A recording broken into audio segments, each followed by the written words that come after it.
Hello everyone, this is ML Goyal. Welcome to this channel. इस channel पर accountancy बहुत ही सरल तरीके से पढ़ाई जा रही है।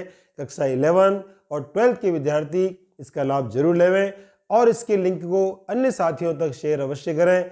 अब तक अगर आपने इस चैनल को सब्सक्राइब नहीं किया है, सब्सक्राइब अवश्य करें। आपका मोटिवेशन मुझे और भी बेहतर वीडियो बनाने के लिए प्रोत्साहित करता रहेगा। पिछले पार्ट में हमने एक नई सीरीज प्रारंभ की थी और उस सीरीज का नाम था एक साझी का अवकाश ग्रहण करना या उसकी मृत्यु हो जाना। उस समय कौन कौन समायोजन किए जाते हैं, जाने वाले साझी को किस प्रकार से उसका भुगतान किया जाता है, ये सब हम समझेंगे। और कुछ बिंदु हमने समझे थे, लाभ अनुपात ज्ञात करना और गेन रेशो कैसे ज्ञात करते हैं, इसके संबंध में उसी को आगे बढ़ाते हैं और समझते हैं अगला बिंदु। जब फायदे का हिस्सा प्रश्न में दिया हुआ है, देखिए उदाहरण x, y व z बराबर लाभ बांटते साझी हैं। z ने फर्म से अवकाश ग्रहण किया, उसके हिस्से को x 2/9 और y 1/9 लेगा। देखिए यहां पर आपको फायदे का हिस्सा दिया है, न कि फायदे का अनुपात। कैसे पता करेंगे? ऊपर का जो अंश है उसका योग कीजिए। इसका योग हो रहा है 3, जबकि हर कितना हो रहा है 9। अगर यही हर होता कितना 3, तो ऐसी स्थिति में यह होता फायदे का अनुपात और फायदे का हिस्सा आपको ज्ञात करना पड़ता। लेकिन ध्यान रखें कि जो फायदे का हिस्सा है उसकी अगर हर समान है तो ऊपर वाले जो है वो बन जाते हैं अनुपात। तो अनुपात कितना हुआ? 2:1। चलिए ज्ञात करते हैं न्यू रेशो, और न्यू रेशो ज्ञात करेंगे x और y का। तो x का जो पुराना हिस्सा है 1/3, y का है 1/3, इसमें जोड़ दीजिए फायदे का हिस्सा। तो 2/9, 1/9 जोड़ दिया, तो जोड़ने पर जो लास्ट में राशि आई 5/9, 4/9 और देखिए 5:4, ये हो गया 5:4। एक क्वेश्चन और लेते हैं हम। A, B व C 5:3:2 में लाभ बांटते साझी हैं। A फर्म से अवकाश ग्रहण करता है, उसका हिस्सा B व C में 2/5 और 3/5 में बांट लिया गया।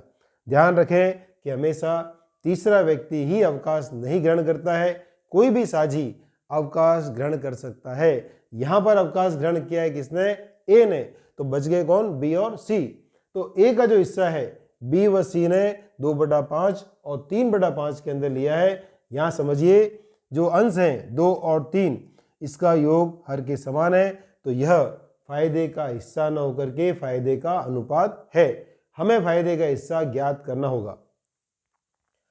अधिगम, गेन रेशो या फायदे का हिस्सा समझिए B और C। तो जो A का हिस्सा है कितना? 5/10।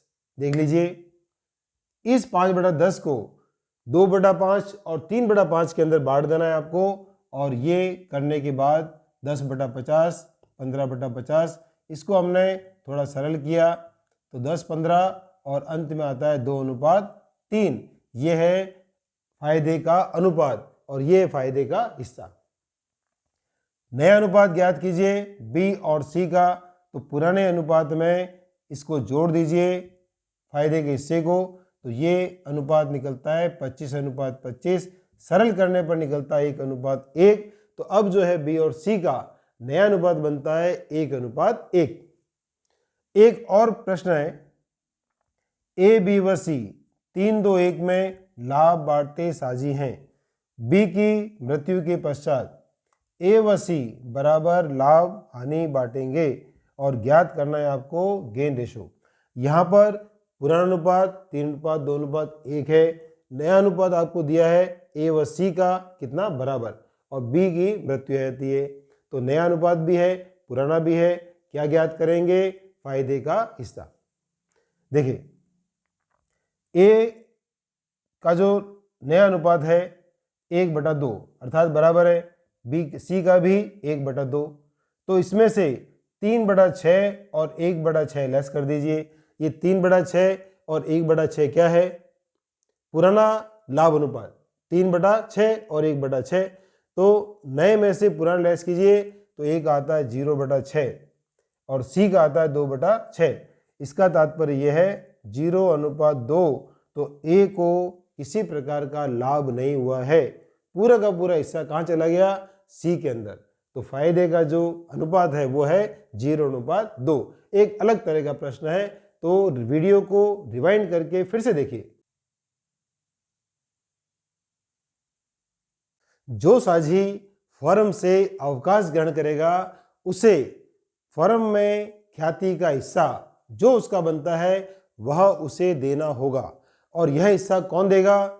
शेष साझी देंगे, और वे साझी देंगे जिन्हें उसके जाने से फायदे हुए हैं। तो चलिए समझते हैं गुडविल का एडजस्टमेंट। ख्याति का समायोजन या ख्याति का लेखा। देखिए, समझना यह है आपको कि पुस्तकों में ख्याति खाता खुला हुआ है या ख्याति खाता खुला हुआ नहीं है। तो पहले समझते हैं कि गुडविल अकाउंट पुस्तकों में खुला हुआ है। तो हम क्या करेंगे? गुडविल अकाउंट को पुराने साझियों में पुराने अनुपात में बंद कर देंगे। समझिए entry. All partners capital account debit to goodwill. Goodwill का शेष होता है डेबिट, यहां कर देंगे क्रेडिट। और किसको डेबिट करेंगे? सभी साझियों के पूंजी खाते। अनुपात कौन सा रहेगा? पुराना लाभ अनुपात। इसके पश्चात अवकाश या मृत्यु वाले साझी को ख्याति में हिस्सा देंगे, और यह हिस्सा लेंगे किससे? रिमेनिंग पार्टनर्स से। तो एंट्री क्या बनेगी? Remaining partners capital account debit to retiring partners capital account. और यह होगा आपके गेन रेशो में, और जाने वाले साझी का ख्याति में जो हिस्सा है वह हिस्सा शेष साझियों से वसूल करके और जाने वाले साझी को दे देंगे। उदाहरण समझते हैं। ए, बी व सी एक फर्म में साझी हैं। सी ने फर्म से अवकाश लिया। फर्म में ख्याति खाता रुपये 18,000 से खुला हुआ है। ख्याति का मूल्यांकन 30,000 रुपये पर किया गया। तो सबसे पहले क्या करेंगे कि जो ख्याति खाता खुला हुआ है उसे बंद कर दीजिए। प्रविष्टि बनती है ए, बी और सी डेबिट टू गुडविल। अनुपात देख लीजिए, पुराना लाभ अनुपात यहाँ पर बराबर बराबर है, तो ये हमने बंद कर दिया। बंद करने के पश्चात क्या करना है कि सी की जो ख्याति है वह ख्याति सी को देनी है और ए और बी से लेनी है। एंट्री है A's capital debit, B's capital account debit to C's capital account. और कौन सी राशि आएगी? फर्म की जो वर्तमान ख्याति है उसमें उसका हिस्सा 30,000 में 1/3 ये होता है 10,000। 10,000 को दोनों साझियों से ले लीजिए। किस अनुपात में? गेन रेशो में। यहाँ पर अगर आप अनुपात निकालेंगे तो 1:1 ही गेन रेशो आएगा।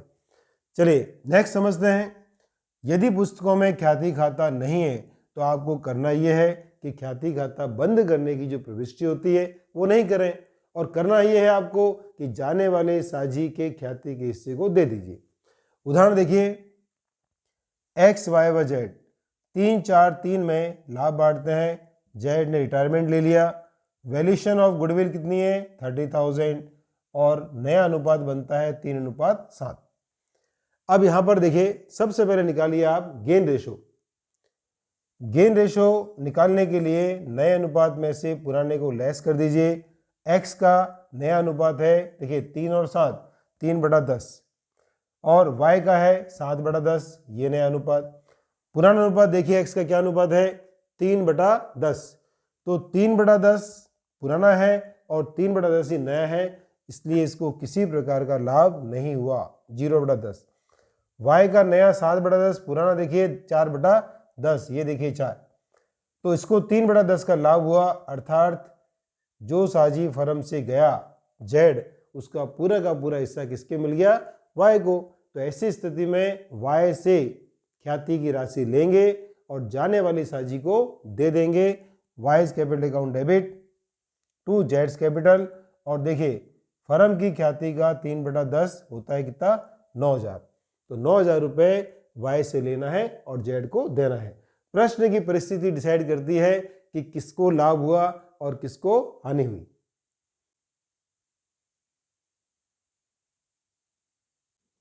कभी कभी ऐसी स्थिति बन सकती है कि जब साझी अवकाश ग्रहण करता है और नया अनुपात डिसाइड होता है, तो उस समय शेष साझियों में से भी किसी न किसी साझी ने त्याग किया हो। तो समझते हैं एक उदाहरण से। नया अनुपात बनने पर शेष साझी ने भी त्याग किया हो। ए, बी व सी 3, 2, 1 में लाभ बांटते साझी हैं। सी ने अवकाश ग्रहण किया। ए व बी का नया अनुपात है 1:2 और फर्म की गुडविल डिसाइड हुई है 30,000 पर। समझिए, पुराना अनुपात है 3, 2, 1, नया अनुपात 1 और 2, किसका? ए और बी का। तो ऐसे में हम समझते हैं कि किस साझी को लाभ हुआ, किस साझी ने त्याग किया। गेन रेशियो निकालते हैं हम। शेष साझी है ए और बी और इनका नया अनुपात है 1:3 और 2:3, ये आपके सामने। पुराना अनुपात है ए का 3/6, जोड़िए जरा इसको, ये 6 होता है, और बी का है 2/6। जब हम इसको हल करते हैं तो ए का निकलता है -1/6 और बी का निकलता है प्लस में 2/6। देखिए, बी को मिला 2/6, तो 2/6 कहाँ से आया? 1/6 तो था सी का और 1/6 ए ने त्याग किया है। इसका मतलब ये हो गया कि ए को भी गुडविल देनी है और सी को भी गुडविल देनी है, और लेनी किससे है? बी से। तो B's capital account debit to A's capital to C's capital. और देखिए अमाउंट देखिए जरा, 30,000 का 2/6, 2/6 इसलिए कि 2/6 इसको फायदा हुआ है। अमाउंट है 10,000 और ये हो गया ए का 5,000, सी का 5,000। देख लीजिए 1/6, 1/6। इस प्रकार से समझदारी से आपको एंट्री करनी पड़ेगी। एक और बिंदु को समझते हैं, गुप्त ख्याति या हिडन गुडविल। देखिए, यदि जाने वाले साझी की जो राशि है, देय राशि डिसाइड हो गई और उस डिसाइड राशि से अधिक राशि का पेमेंट किया जाता है, तो जो डिफरेंस है वह कहलाती है हिडन गुडविल और उसकी प्रविष्टि की जाती है। उदाहरण समझिए, एक्स, वाई व जेड 3, 2, 3 में लाभ बांटते साझी हैं। जेड ने अवकाश ग्रहण किया, उसको राशि जो दे है वो है 60,000। फर्म द्वारा उसको दिए जा रहे हैं 75,000। तो देखिए हिडन गुडविल कितनी हुई? 75,000 में 60 घटाइए, हिडन गुडविल निकल जाती है, ये राशि निकल के कितनी? 15,000। ये 15,000 गुडविल उसे दी गई है। कौन देगा? Remaining partner. किस अनुपात में? गेन रेशो में। X debit, Y's debit to जेड्स डेबिट। और ये जो 15,000 है इसको 3:2 में, जो कि गेन रेशो है। अब चूंकि इनका लाभ अनुपात परिवर्तित नहीं है, अतः जो लाभ अनुपात इनका है एक्स और वाई का 3:2 वही बन जाएगा गेन रेशो, और गेन रेशो के अंदर इसको बांट दीजिए। तो इस प्रकार से समझा हमने गुडविल के बिंदु को। तो यहाँ हम समाप्त करते हैं पार्ट 2। अंत तक बने रहने के लिए बहुत आभार है। मिलते हैं आपसे अगले पार्ट 3 में। बने रहिए मेरे साथ में। नमस्कार।